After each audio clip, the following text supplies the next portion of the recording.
Hello. तो नमस्कार, आप सभी का स्वागत है आपका अपना यूट्यूब चैनल बिहार स्टूडेंट अड्डा। चलिए सभी लोग एक बार लाइक और शेयर कर दीजिएगा ताकि आप सभी के लिए इसी तरीका से आपके लिए बहुत ही ज़्यादा इम्पोर्टेंट क्लास लेकर के डेली हम एक चैप्टर करवा रहे हैं। अगर आप पिछल का अगर क्लास छठा का नहीं देखे हैं तो आप जा करके देख सकते हैं। प्ले लिस्ट बन चुका है, प्ले लिस्ट में आपको क्लास छठा का सभी चैप्टर 8 चैप्टर था, 8 करवा चुके हैं। अब क्लास सतमा का है। क्लास सतमा का चैप्टर नंबर पहला है समानता। समानता है, चैप्टर का नाम क्या है? समानता। चलिए क्लास को स्टार्ट करते हैं। आप लोग मॉक टेस्ट लगाते रहिए, आपके लिए बहुत ही ज्यादा इंपॉर्टेंट ये क्लास होने वाला है। क्वेश्चन नंबर पहला है, भारतीय संविधान सब व्यक्तियों को डॉट डॉट मानता है। माने भारतीय संविधान सब व्यक्तियों को डॉट डॉट मानता है, ऑप्शन में होगा। और समान, ऑप्शन में भी होगा। समान, ऑप्शन में सी होगा। उपयुक्त में दोनों, ऑप्शन में डी होगा। इनमें से कोई नहीं। तो संविधान सभी व्यक्तियों को क्या मानता है? समान मानता है। समान मानता है। राइट आंसर ऑप्शन में बी हो जाएगा। राइट आंसर ऑप्शन में बी हो जाएगा। देखिए इसका डिस्कस देख लीजिए। भारतीय लोकतंत्र में समानता, समानता कितने से कितने है? 14 से 18 हो जाएगा। 14 से कितना हो जाएगा? 14 से 18 हो जाएगा। भारतीय संविधान सब व्यक्तियों को समान मानता है। इसका अर्थ है कि देश के व्यक्तियों, चाहे वे पुरुष हो या स्त्री, किसी भी जाति, धर्म, शैक्षिक और आर्थिक पृष्ठभूमि से संबंध रखते हो, वे सब समान माने जाते हैं। क्लियर? चलिए क्वेश्चन नंबर दूसरा, भारतीय संविधान में किसी भी व्यक्ति के साथ निम्न आधार पर भेदभाव किया जा सकता है। ऑप्शन में होगा धर्म, ऑप्शन बी होगा जाति, ऑप्शन में सी होगा जन्म स्थान, ऑप्शन डी होगा उपयुक्त में से कोई नहीं। देखिए कहना क्या है क्वेश्चन नंबर दूसरा का, भारतीय संविधान में किसी भी व्यक्ति के साथ निम्न आधार पर भेदभाव किया जा सकता है। माने संविधान में किसी भी व्यक्ति के साथ निम्न आधार पर भेदभाव किया जा सकता है। किस आधार पर हो जाएगा? क्वेश्चन नंबर दूसरा। आप लोग बतलाते रहिए, इनमें से कोई नहीं होगा, क्योंकि समानता में कोई चीज पे, धर्म पे या जन्म स्थान पर या जाति पर कोई चीज पे भेदभाव का बात किया ही नहीं गया है। भेदभाव करना नहीं है, ये कानूनी उल्लंघन होता है। राइट आंसर ऑप्शन में इनमें से कोई चीज नहीं होगा। जैसे देखिए, किसी भी जाति, धर्म, शैक्षिक या आर्थिक पृष्ठभूमि से संबंध रखते हो तो वे सब समान हो माने जाते हैं, माने जाएंगे। लेकिन इसके बाद भी हम यह नहीं कह पाते सकते कि असमानता खत्म हो गई है।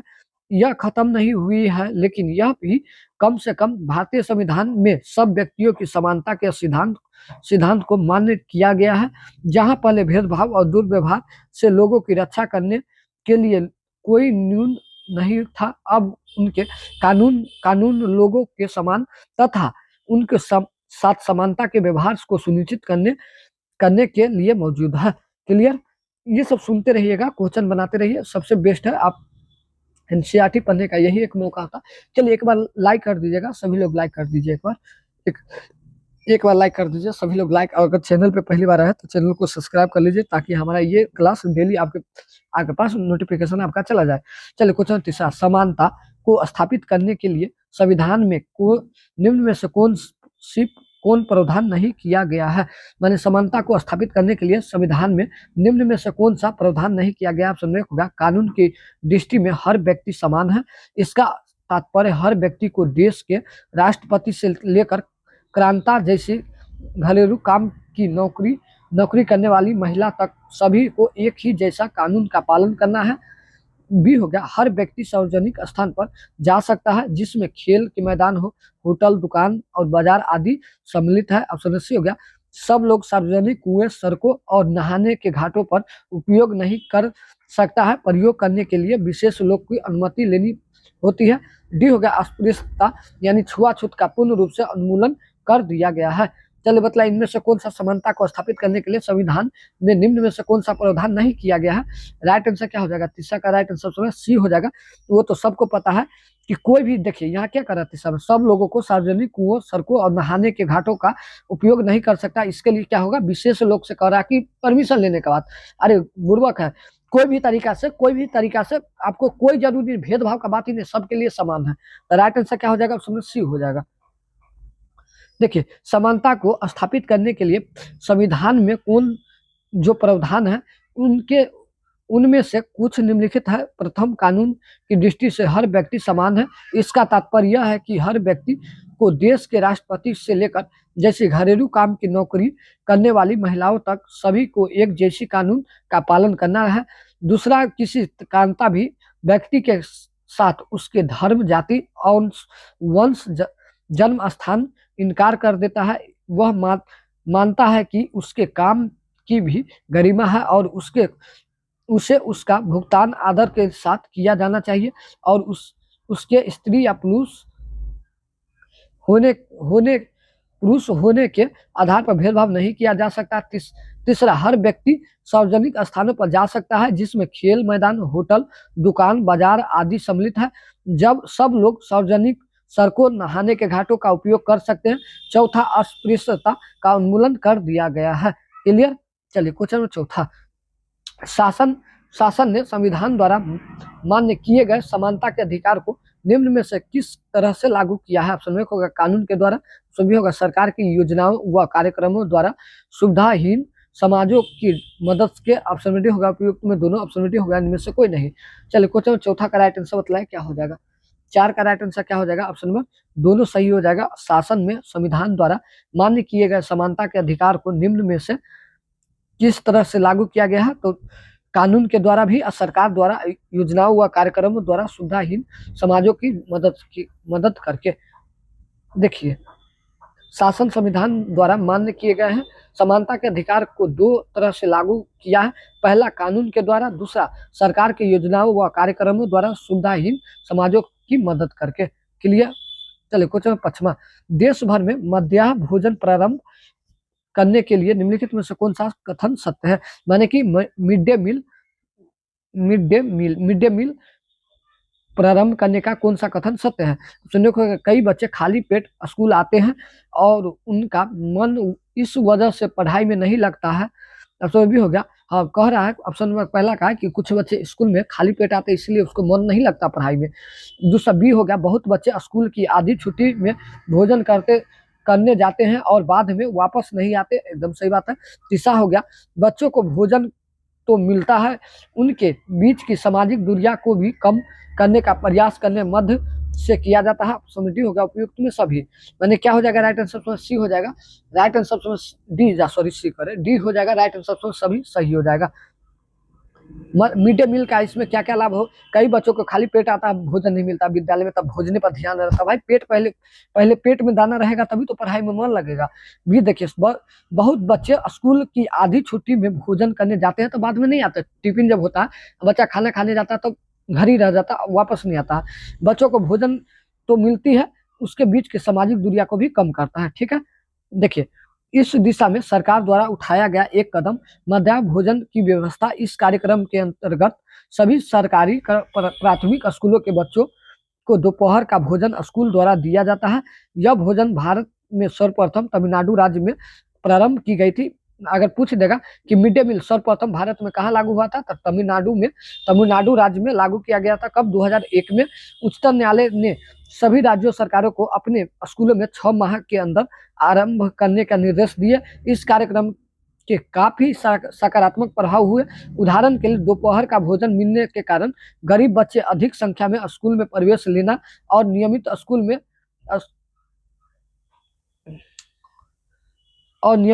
में स्कूल जाना शुरू कर दिया। शिक्षक बताते हैं कि पहले बच्चे खाना खाने घर जाते थे और फिर वापस स्कूल लौटते ही नहीं थे, परंतु अब जब से स्कूल में मध्याह्न भोजन मिलने लगा है तो उनकी उपस्थिति में सुधार आया है।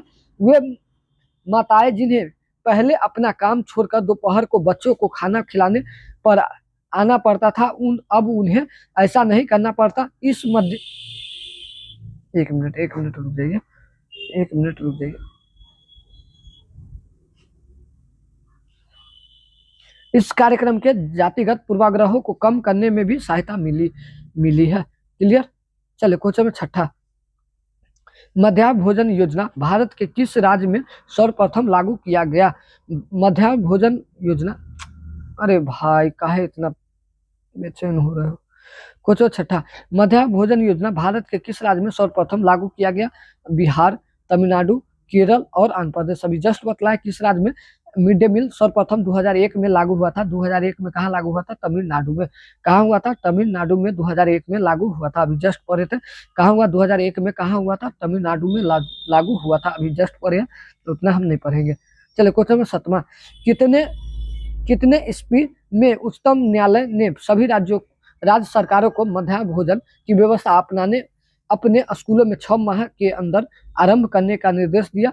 तो 2001, 2005, 2006 सॉरी 2001, 2000 कब हो जाएगा 2001 में, कितने महीना के अंदर में 6 मंथ के अंदर में लागू करने का बात किया था, कहा था 2001 में। क्लियर, राइट आंसर सी हो जाएगा।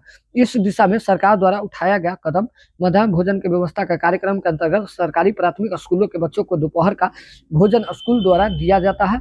यह भोजन भारत में सर्वप्रथम तमिलनाडु राज्य में प्रारंभ की गई। 2001 में उच्च न्यायालय ने भी सभी राज्यों को इस अपने स्कूल में 6 माह के अंदर आरंभ करने का बात किया गया था। उच्च न्यायालय ने बोला था 6 महीना के अंदर में करने का।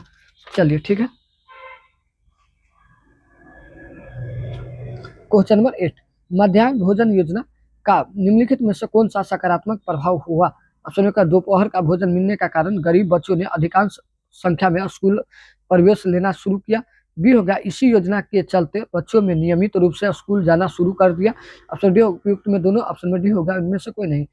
तो सबको पता है कि उपयुक्त में से दोनों हो जाएगा। मिड डे मील जब चालू हुआ था तो दोपहर के बच्चा जो घर जाता था खाना खाने के लिए, तो वो संख्या बढ़ने लगा, क्योंकि सब बच्चा को स्कूल में ही भोजन मिला तो घर जाने का कोई बात ही नहीं। और जब स्कूल में है तो स्कूल में पढ़ाई भी होगा। इसी योजना के चलते बच्चों के नियमित रूप से स्कूल जाना शुरू कर दिया। एकदम सही बात है। कितना बच्चा भोजन के लिए भी स्कूल आया। चलिए, इस कार्यक्रम के अंतर्गत प्राथमिक इतना हो गया। दोपहर का भोजन मिलने का कारण गरीब बच्चों में अधिकांश संख्या में स्कूल में प्रवेश लेना और नियमित रूप से स्कूल जाना शुरू कर दिया। क्लियर। चलिए क्वेश्चन 9, रोजा पार्क्स एक डडट महिला थी। रोजा पार्क्स एक डडट महिला थी। ऑप्शन ए होगा इंडो अमेरिका के, ऑप्शन में बी होगा इंडो अफ्रीका, ऑप्शन में सी होगा अफ्रीकी अमेरिकन, ऑप्शन में डी होगा इंडो एशियन। रोजा पार्क्स एक डडट महिला थी। राइट आंसर बताया क्वेश्चन 9। राइट आंसर क्या हो जाएगा? अफ्रीकी अमेरिकन। अफ्रीकी अमेरिकन राइट आंसर ऑप्शन में। रोजो पार्क्स एक महिला अफ्रीकी अमेरिकन महिला थी, ये याद रखिएगा। देखिए, रोजो पार्क्स 1913 से 2005 एक अफ्रीकी अमेरिकन महिला थी। 1 दिसंबर 1955 को दिन भर काम करके थक जाने के बाद उन्होंने अपनी सीट एक गोरे व्यक्ति को देने से मना कर दिया, इसीलिए इसके बारे में जानकारी है। चलिए क्वेश्चन 10, जहां डडट होगा वहां समानता अनिवार्य रूप से होगी। ऑप्शन में राजतंत्र, ऑप्शन बी होगा लोकतंत्र, ऑप्शन सी होगा निरंकुश, ऑप्शन डी होगा इनमें से कोई नहीं।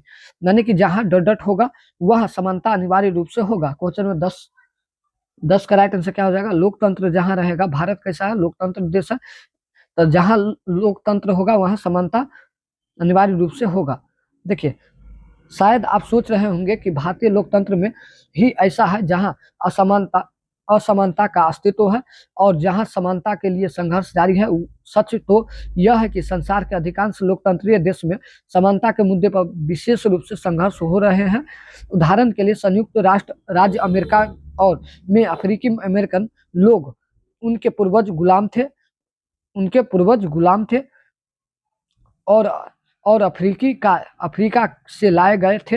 ये आज भी अपने जीवन को मुख्य रूप से असमान बताते हैं, जबकि 1950 के अंतिम दशक में अफ्रीकी अमेरिकन को समान अधिकार दिलाने के लिए आंदोलन हुआ था। क्लियर। चलिए क्वेश्चन में 11, निम्नलिखित में से किसके इनकार से अफ्रीकी अमेरिकन के साथ असमानता को लेकर एक विशाल आंदोलन प्रारंभ हो गया, जो नागरिक अधिकार आंदोलन सिविल राइट्स मूवमेंट कहलाया? ऑप्शन ए होगा Martin Luther King, option B होगा बुलर कॉर्नर, ऑप्शन सी होगा रोजा पार्क्स, ऑप्शन डी होगा इनमें से कोई नहीं। निम्नलिखित में से किसके इनकार से अफ्रीकी अमेरिकनों के साथ असमानता को लेकर एक विशाल आंदोलन प्रारंभ हो गया, जो नागरिक अधिकार आंदोलन सिविल राइट्स मूवमेंट कहलाया? क्वेश्चन में 11 का राइट आंसर क्या हो जाएगा? रोजा पार्क्स राइट आंसर सी हो जाएगा, रोजा पार्क्स के कहने से। देखिए, रोजा पार्क्स 1913 से 2005 एक अफ्रीकी अमेरिकन महिला थी। 1 दिसंबर 1955 को दिन भर काम करके थक जाने के बाद बस में उन्होंने अपनी सीट एक गोरे व्यक्ति को देने से मना कर दिया। उस दिन उनके इनकार से अफ्रीकी अमेरिकन के साथ असमानता को लेकर एक विशाल आंदोलन प्रारंभ हो गया, जो नागरिक अधिकार आंदोलन सिविल राइट्स मूवमेंट कहलाया? 1964 में नागरिक अधिकार अधिनियम नस्ल, धर्म और राष्ट्रीय मूल के आधार पर भेदभाव का निषेध कर दिया गया। कब किया गया? 1964 में किया गया था। यानी आप 1964 के बाद नस्ल या धर्म या राष्ट्रीय मूल के आधार पर भेदभाव नहीं कर सकते थे। चलिए क्वेश्चन नंबर 12। क्वेश्चन नंबर 12 है, नागरिक अधिकार आंदोलन द्वारा अमेरिका में कब से नस्ल धर्म को राष्ट्रीय मूल के आधार पर भेदभाव को निषेध कर दिया?